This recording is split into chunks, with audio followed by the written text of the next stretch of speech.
Moving on, we are now going to look at the monopolistic competitor. And the monopolistic competitor is more efficient than the monopolist, but less efficient than the perfect competitor. It's the second most efficient, and most companies fall within this reach. Shoes, pants, toothbrush, toothpaste, all different products, milk, or actually flavored milk, say. Almost every product is, many of the products fall within a monopolistic competitor. They different, even though a toothbrush or a pair of pants or a hat or even a loaf of bread could be made generically. It could be made generically, like the Chairman Mao outfit could be a generic outfit that everyone could wear. We pay more because we want to be differentiated.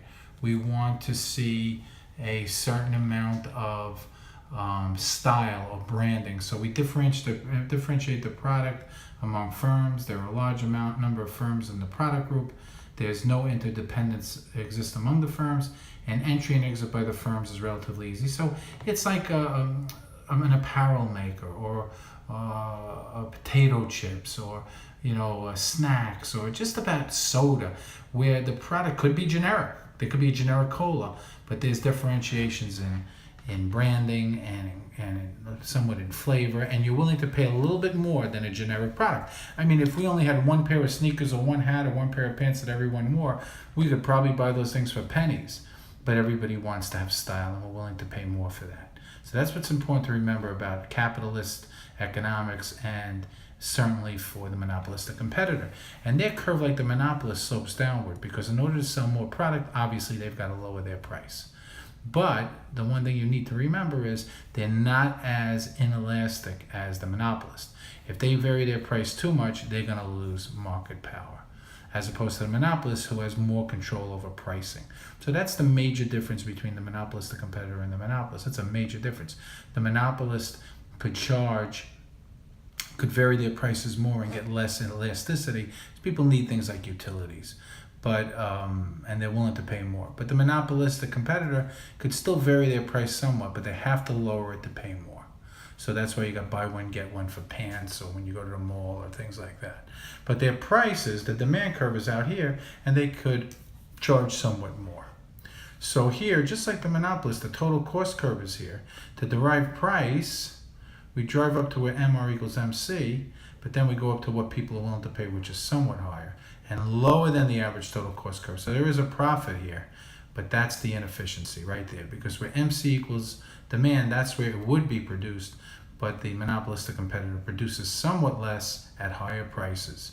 So for instance, if there was a generic toothbrush, probably people would buy more toothbrushes, or more pants if there was a generic set of pants that everyone wore. There aren't.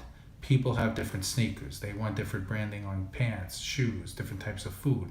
So we pay somewhat more for that, for the luxury of having choice, which is a big part of being in a capitalist society, obviously. And in the long run, the markets will find an equilibrium where total cost will be, where more and more entrants will come in the market, and total cost will be, the profits will lower after a while. Now, examples of monopolistic competitive behavior, as per the book, are drugstores, hardware stores, bookstores. They all sell the same product, but they differentiate by branding, by service. I told you another idea would be the apparel makers. Anywhere where the producers are differentiating themselves by branding. Now, as opposed to a monopoly that controls the market by having patents and copyrights and barriers to entry created by the government. For instance, with utilities, an economist could deliver utilities at a better price because they have economies of scale. The government clearly frowns upon monopolies.